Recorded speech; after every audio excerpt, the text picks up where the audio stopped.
Hello, my name is Munazar Emmanuel and I'm from Kigali, Rwanda.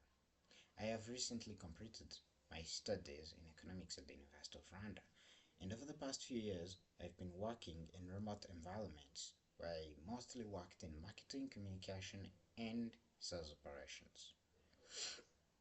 One thing I would want you to know more about me is that I genuinely enjoy challenging myself, and sometimes it feels a little too much. Like, for example, at one point I decided it was a good idea to study Salesforce independently while I was also managing work responsibilities and looking to write my dissertation for the last year of university. Looking back, it was stressful, but also I would say it one of the best decisions I've made in my entire life. This environment taught me discipline and how to learn independently. I would describe myself as someone who is curious, adaptable, and very communication oriented. I enjoy environment where people exchange ideas and solve problems together and continuously improve each other. That's one of the reasons why this opportunity at the gym immediately caught my attention. When I read phrases like 10 hours of intense training and the ability to push people out of their comfort zones instead of being scared, I was naturally interested in that challenge. And maybe it says something slightly about me, but I also think it has description of growth. One of my biggest strengths is communication. I enjoy speaking, presenting ideas, and creating content that people actually enjoys instead of scrolling for 2 seconds and just move on. In some companies I've worked with, I helped managing LinkedIn content and communication strategies. I learned that communication is not just about sounding professional. It's more about making people feel something, understand something, and pay attention long enough to be able to take care of something or get something or to learn something from that. Another strength of myself is self-learning. So above, I talked about my Salesforce journey. I didn't get to describe more about how I get into Salesforce. So my Salesforce journey is one of the best examples of how self-learning is a very good skill or is a very good thing to have to yourself. So I studied through Trailhead. You probably don't know what Trailhead is, but Trailhead is the app is like a learning app that was created by Salesforce where you can teach yourself about Salesforce. Salesforce is something you can learn by yourself without like being able to be trained or like having somebody else who is teaching you. So when I started learning through Trailhead and without having like online classes, it felt like a different world because it was the first time that something like this happened to me. And it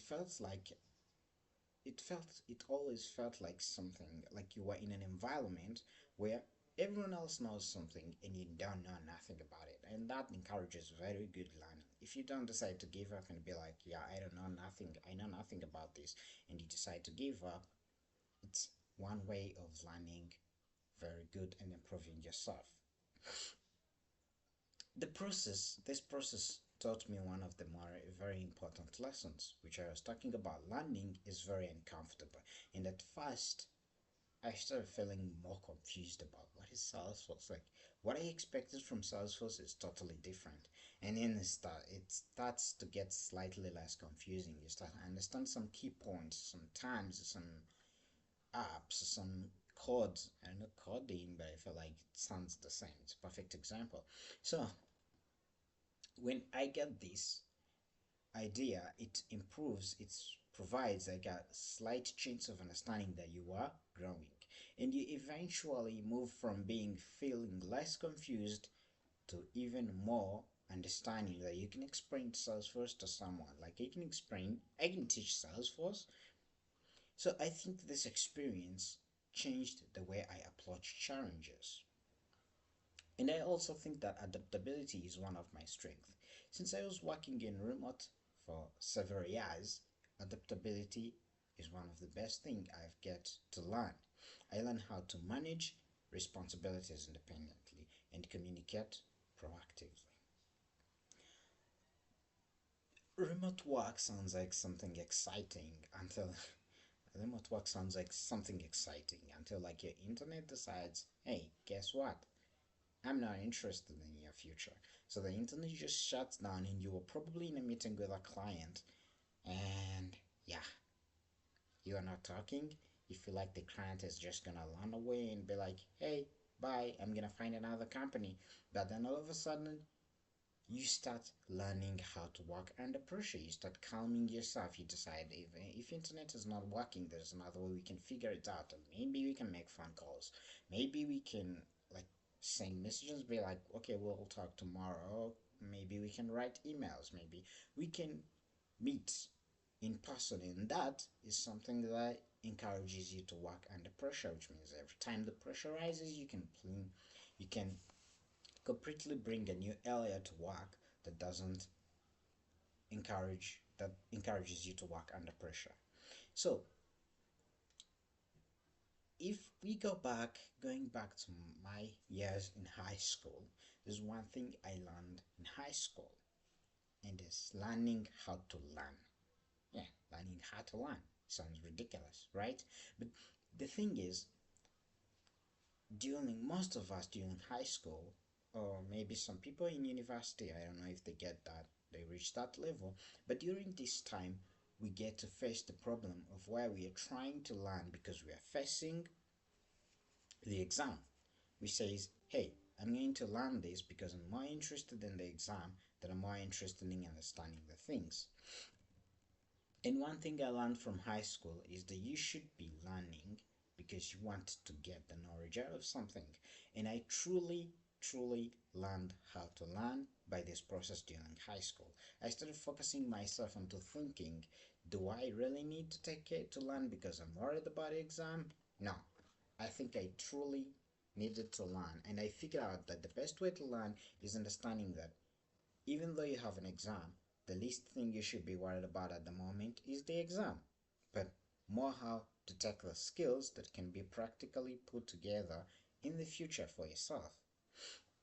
And one of the things that played a key role in this process of learning how to learn are books.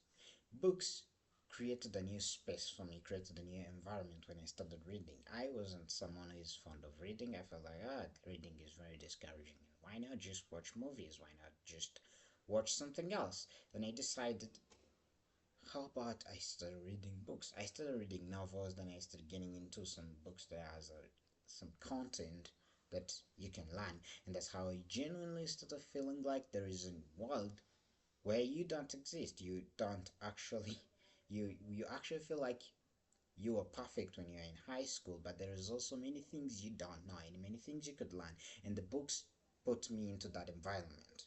It helps me encourage myself to become addicted to improvement. If I talk about addicted to improvement, I mean working like every hour of my life and feeling like, yeah, I'm not working and I'm trying to make things perfect. No, it means I'm trying to figure out a way to get skills, to improve my skills, to improve my understanding into things, to collaborate with others, to get this whole idea working.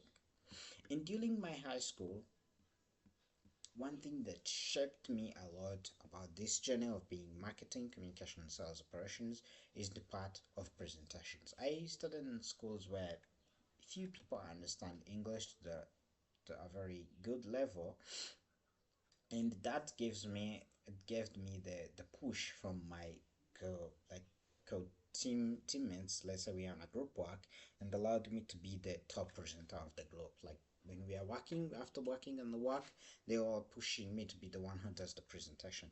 And though this would feel like a burden at some point when people don't want to do something, they feel like you should be the one who is doing it, but participating in presentations and group activities encourages you to understand, to get in front of people, feel the embarrassment of like talking something and then you lose the idea while talking, by gaining this ability to communicate. Earlier in life, I was a reserved and less confident person about public speaking. I used to overthink everything, like every idea, and I feel like, okay, I'm going to present this, and I start before I feel like before I start thinking about presenting, I started what ifs. What if people laugh at me? What if people feel like I'm talking something stupid?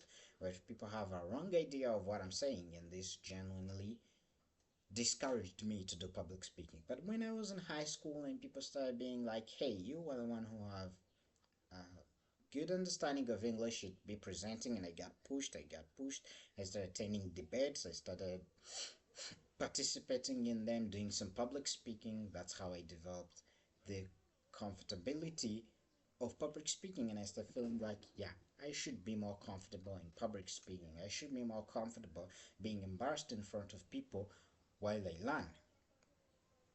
So, one thing I learned is you speak once, it goes badly, and you survive, and you also improve. So, the worst thing that could happen is embarrassment. It's not like you're gonna die. So, if you try, you speak once, it doesn't work. People feels like you're doing nothing, but you feel like you did something. You took a step which you never wanted to take. And now the more embarrassed like it gets to public speak, the more development you are getting to yourself. And at some point you'll be speaking and everyone will be listening to you, be like, yo, this person is the top, is the best speaker.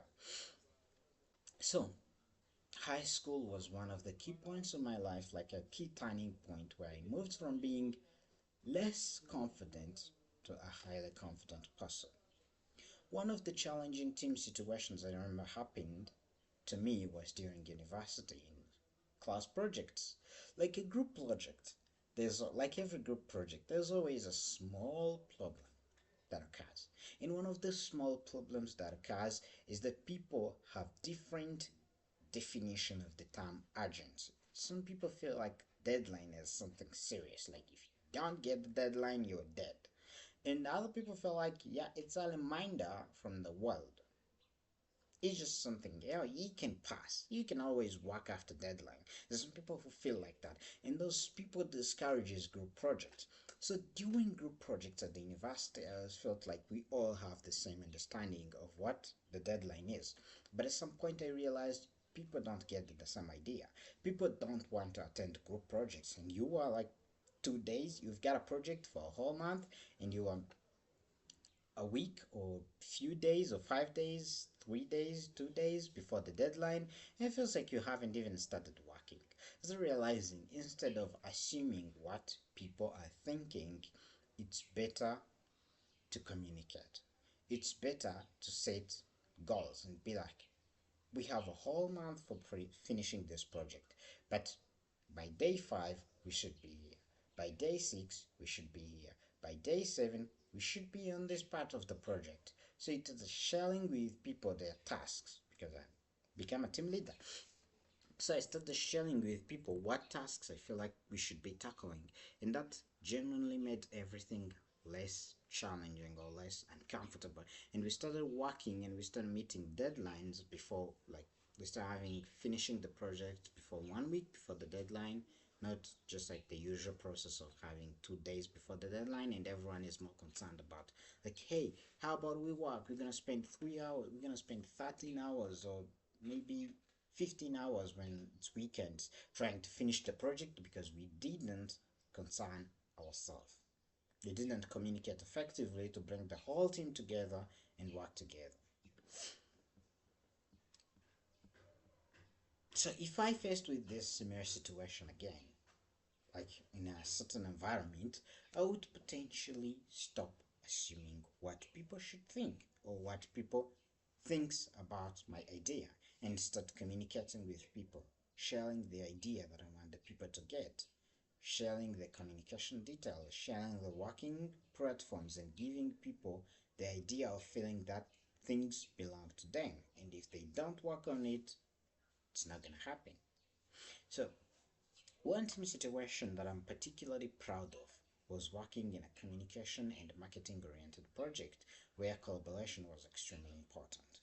I enjoyed contributing ideas, helping shape content, and working together toward the shared goals. So one thing issue probably I get genuinely thought about it, like concerned about, is when I started working in projects where I am not the leader. So I'm not the one who is sharing ideas. I'm the one who is thinking, okay, so I think we can do this. And then somebody else is like, nah, I think that's a wrong idea.